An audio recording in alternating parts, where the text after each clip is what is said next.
Alright guys, welcome back to VALORANT News. Major roster updates going down last night. FNATIC look to have locked in their full 5-man lineup going into next season with a totally out of left field option again to replace Chronicle in their starting team. Is this going to be a good decision? Is it going to backfire in the longer term? And what is going on with Ye, no longer an evil genius after their confirmation last night? Where is he going? Could it potentially be Envy with them looking for a couple of players, as we shall see in the coming minutes? Very much enjoyed your thoughts in the comments. Hit the like button if you enjoy. Subscribe if you're new as always. I would greatly appreciate it. Plenty to get into today.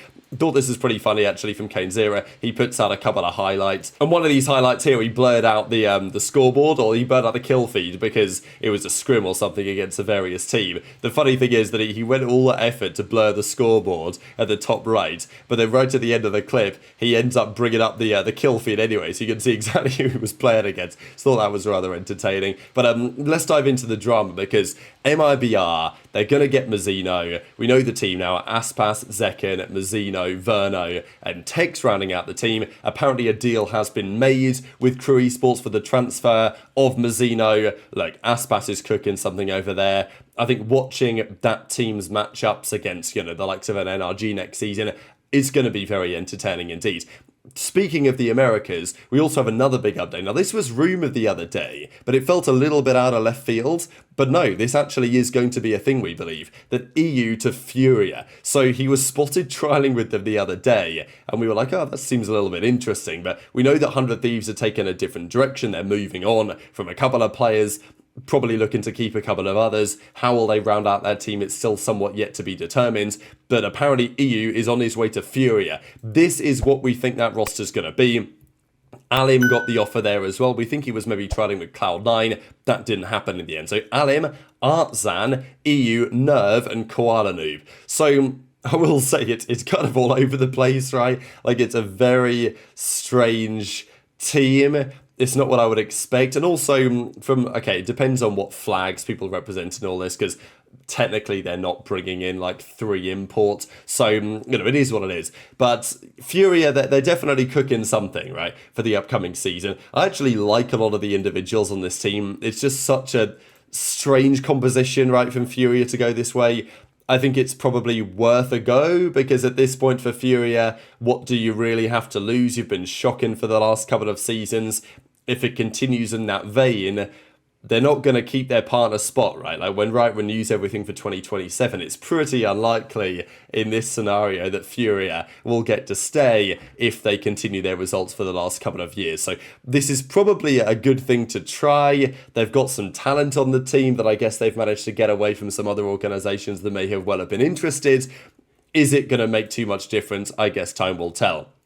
Another big development, Foxy9. I've liked Foxy9 as a player on Gen.G for the recent times, but he has been allowed to explore options. It is, again, kind of challenging timing, right? Because this is not early in Rostermania. Champs was quite a while ago now, as we know, and we've still got players tweeting out RFA. So they've clearly scrimmed with maybe Foxy9 for some time, and they've decided they're moving on from him. But he's not unrestricted, right? He's a restricted free agent. If you want him, you've got to go pay for him, which is not exactly ideal. This late in Rostermania, teams have generally made up their mind to a certain extent. Not to say that he still couldn't get a decent offer somewhere.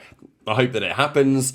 Does he still need to deliver a little bit more in the big series? I think there's an argument for that. But as he says, looking for a team in all regions, contact my team below. Speak a bit of Japanese, bit of Chinese to some extent. If necessary, I'm willing to learn English. So we'll see how that goes with Foxy9.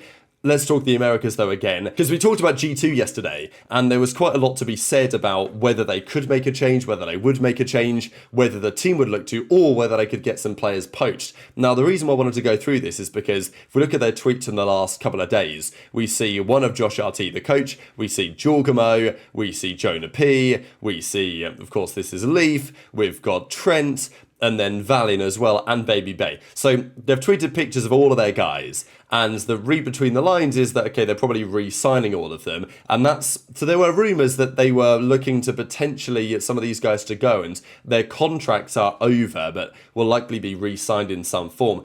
The reason apparently why there was discussion about G2 changing is because there was a lot of interest in those players. That, however, didn't go anywhere.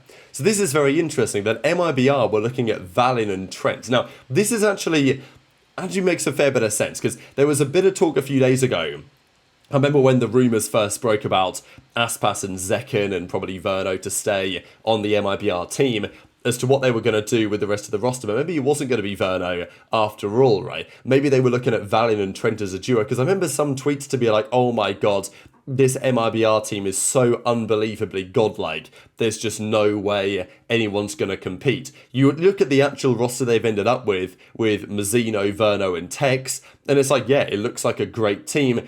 But it's not like, oh my god, that's like so crazy, I can't believe it. Whereas if it was Valiant and Trent with Aspas and Zekken +1, you know, I think you probably would be having that conversation, right? So that's very interesting. And exactly how that transpired is also pretty interesting too, if we believe this, right? That MIBR were looking at maybe getting Valin. Maybe that's why for a couple of days Verno was, we think, trialling with Sentinels, because they were looking at Valin as their new in-game leader and Trent's coming in as well. Those guys are out of contract, we think, right? So, you know, MIBR might have been able to get them. They just might have to have paid so much money to keep Aspas and get Zekken on board. They weren't able to compete with what G2 were doing. I don't know, because if you're Valiant and Trent, you've just had an underwhelming year on G2. You get the offer to go play with Aspas and Zekken. It's a pretty compelling offer, right? So, especially for a player like Valiant to in-game leads a team with Aspas and Zekken, it's like, you know, what more could you want really as an in-game leader? So the fact that that's not happened is very interesting. Apparently NRG were also looking at Leaf to replace as their fifth man, right? Of course, that's no longer happening. It's very interesting if these were some of the forces that were looking to pry apart the G2 team, but now that they've not been pried apart, they're probably just going to run it back together for next season, is the latest rumour. We'll get back to Evil Geniuses in a couple of minutes. I did want to quickly mention that they're looking at getting Bao, currently playing for Sad Esports, previous M80 player, so he might be going in there. The other couple of things on EG, they were spotted with Xander in a scrim, so Cloud9 was scrimming them, and they had Com, who we know is going to be there, we think, and then Xander also spotted trialing with them. They also were spotted playing with Jerwin against Curry's team, Curry's Money crew. So they're definitely trying a few things right now, our Evil Geniuses, to see where they go from here. The other big update though before the Yay stuff is FNATIC. So, well, Kojo tweets out a bunch of ticks and says, we are complete, right? So we know that they tried to re-sign all of their players. They got most of them back, but they didn't get Chronicle. He went over Vitality. There was a load of drama about that. So who are you going to get instead, right? Who's the replacement for Chronicle? Not an easy thing to do. It looks like it's going to be Vikaj. Now again, this is pretty much a totally out of left field pickup by FNATIC, in the same way that Kayak was to a certain degree as well when they signed him. And this is just what FNATIC do, right? Like, their ability to recognize and develop talent is extremely impressive. And for them to go out and not get a player who you might have expected is, to be honest, expected, right? Like, who did I expect FNATIC to sign? I didn't know, but I thought it would probably be someone that was not really top of mind. And that's exactly what they've gone on to do. So this player is very interesting, actually, because he played for Gentlemates last year. And yes, Gentlemates did not have the best season. And they're back as well, right? Like, they could have maybe have kept him. That's not going to be happening. But he will be going, we think, to FNATIC. Now, all time, he's run various different agents. In the recent times, he was mainly on the Initiator. So the question has been, okay, how's that going to work with FNATIC, right? How's it going to work with Crashies? Is Alpha now going to properly step into the flex? It is a good and pretty interesting question. Now, yeah, the results of Gentlemate's not so good, but clearly they had their eye on him as a prospect, and we think that FNATIC are now going to bring him in. So, very interesting development. Again, it's a FNATIC classic. Is he going to be good enough to replace Chronicle? I think at the end of the day, difficult boots to fill, right? Trying to replace Chronicle, there's going to be some serious pressure on that, but clearly FNATIC see enough in him that they believe that they can make it work. And, well, whatever happens next season, FNATIC versus Vitality is still going to be a very entertaining matchup. Let's talk, though, Evil Geniuses, because yesterday they confirmed that Yay is gone. Definitely coming as something of a surprise, I think you could say, after the season. Okay, it wasn't a surprise based on what we knew over the last few days, but, you know, after the season was over, I think you might have expected EG were like, okay, Yay, Derek, maybe stay around, but that doesn't look like it's going to be the case, right? Well, it's not the case, because they've confirmed that Yay is gone. So, decent stint for Yay over here on Evil Geniuses. Do I still think he's probably tier 1 quality? I still think I kind of do. Where would that potentially be? That is therefore one of the key questions. You know, he's played for a ton of teams now. Of course, it was, what was it, Andbox or whatever back in the day. Then Envy, Optic, Cloud9, and, well, Bleed for some time before then playing for Evil Geniuses. So it looks like, despite having a contract for next year, they're letting him go. They're making the decision for him to go a different direction. The question, therefore, has been, where does Ye go next? Because on stream the other day, he was heavily implying that he's got something lined up, or something that he's cooking up for next season anyway. Where is that? Is it back to Bleed, or, like, you know, back to another region? Possibly. But could it be aligned with Envy, right? Because he's played for Envy before, back in the day, before they became Optic. Now Envy are back. They've just won Ascension. They need a couple of players, right? They need someone to replace Kane Zera. They need someone to replace Ion. Is it possible that Ye could come in, right? Era FPS, as I find it insane that I've heard zero rumours about Kesnet, Demon 1 and Ye. Inspire says, trialing all three of them right now.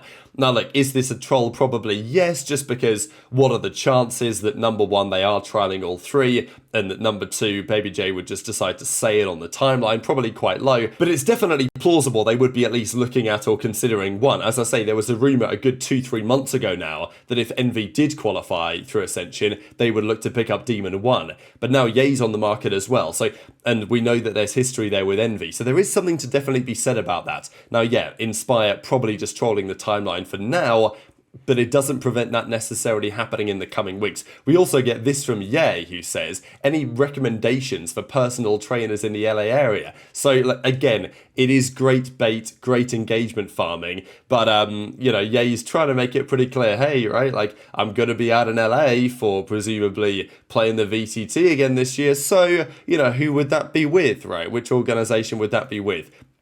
That's an interesting question. So intrigue to your thoughts in the comment section below on that. There was also a little bit of talk about Ye even learning some Mandarin. There was this joke tweet that said he's going to join Gen.G, and then he's like, unironically, I have actually been learning Mandarin. Any tutors out there, let me know. So, you know, here we go, right? Ye's actually learning Chinese in preparation for a potential stint out there. So very much intrigue to your thoughts on all of these rumors in the comments below. Hit the like button if you enjoyed. Subscribe if you're new. Take care, and I'll see you next time.